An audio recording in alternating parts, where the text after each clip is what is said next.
Bev mentioned, this has been a marathon project here. In fact, the date on that model there that she pointed out is July 9th, 2002. So it's been a little while that we've been kind of working on things here. Normally, I work in housing all day long, and my wife tells me that that's very uninteresting to people when you talk about it. So I'm going to talk about a different relationship between sort of people and the earth, and that's kind of what the EcoVillage is all about. I think that Bev gave you a sense of the history and all the people that are involved in it, and I think there was a moment, probably 2 or 3 years ago, when the idea that instead of being sort of on the defensive mode of we want to live in our neighborhood and not be shot at, people began to think of like, what can we do to get out in front? What can we do as a cutting edge? How can we be the exciting place that people want to be? And that kind of wrapped in with the neighborhood's already desires, and which were already in place for green activity and for eco types of development, brought about the concept of the EcoVillage, which was, it's really a neighborhood-driven idea and concept. And so I just want to say that that was just it was sort of a transformative point when people really began to think about the neighborhood and the possibilities and the great things that they could do by embracing, kind of the earth and all of those things that were a part of it. So rather than talk about housing in particular, I'm going to kind of make mention to it. We're doing all kinds of things on the EcoVillage. It's sort of a whole set of layers and all kinds of activities that part of which is housing and bringing people there and homeowners and that sort of thing. But also part of it has to do with just kind of the elements. So I'm just going to talk about the elements for a second here. It's a little strange, but bear with me here. So I'm going to talk about water, air, earth, and fire. And the first is water.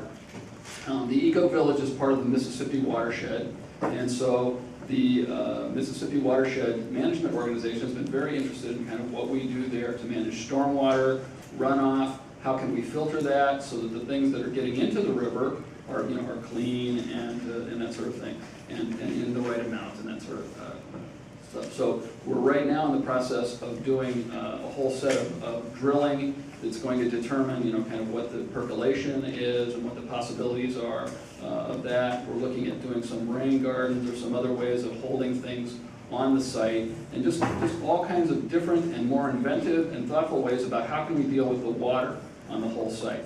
So that's the first element. The second element is air, and one of the things that we've been working on, and I think I passed out the flyer here for the LEED house, which is going to open up. It's LEED certified. We think we're going to be LEED gold. We're trying for LEED platinum, but we're going to see it. It just depends on how the blower test comes out. But that's going to open up. So we've got that next week. It's a week from today in the afternoon. So anybody who can make it 3:30 till 6 or so. We'll have an open house. We're actually getting an award. Sorry, this is my advertisement part here. I've sipped off into the advertisement, but I'll come back. That is next week, so if you can make it, it's right there, and you can see the whole site as well. We also have a rehab that we did where the homeowner has consented to open up the first floor. So you can see the rehab, the brand new house, and then some of the other elements that are in the EcoVillage, the demonstration, tree nursery, and some of those things like. So air, I was just talking a little about air. One of the things we're looking at was sort of indoor air quality. So in this particular house, as well as kind of all the other things we're building, we're using more VOC things.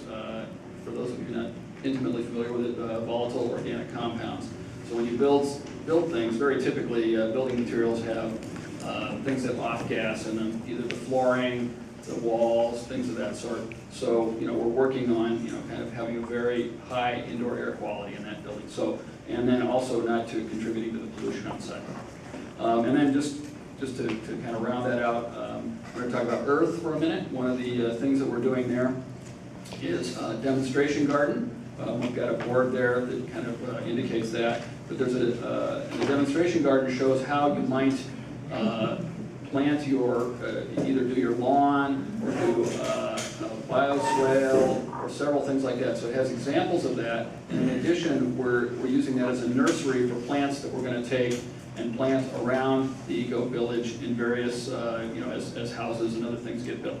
So we're kind of seeding that, if you will. So that's up there too. So it kind of shows people what it can look like, and then we're also going to use those plants for houses in the EcoVillage. So that's up there. One of the items there is phyto remediation, which is there's because of the proximity of traffic, and I guess we all remember the good old days of lead gasoline. There's a certain amount of lead and heavy metals in the soil. And one of the ways that you can remediate that is by planting sunflowers, or there are several other types of plants that will actually draw that out of the soil, and then you can take and, you know, you cut the plants down, and, you know, eventually the soil becomes cleaned sort of in a slower fashion rather than sort of taking it and dumping it somewhere else. So that's a little project we're working on there too.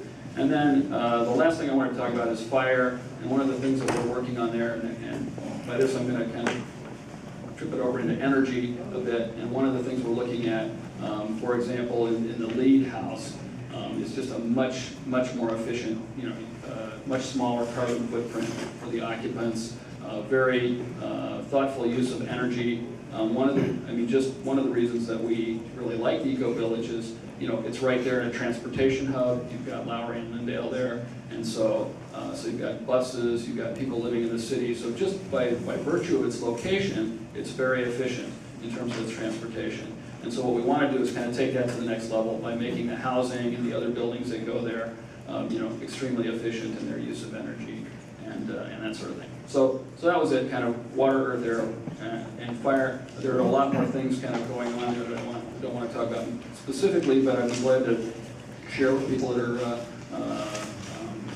as they go on later. Kind of our final outcome here, in addition to kind of redefining the relationship of kind of people in the earth, if you will, through housing, is also to have kind of an integration, an economic integration, if you will. I think we're talking about some affordable housing. We're talking about also a market and integrated set of folks there. So we want to have more homeowners, and we want to provide a place for renters. So we're doing all of those things as things go along. So I just wanted to talk about that. And so with that, I will hand it over to Andy, who's going to talk about what's coming up.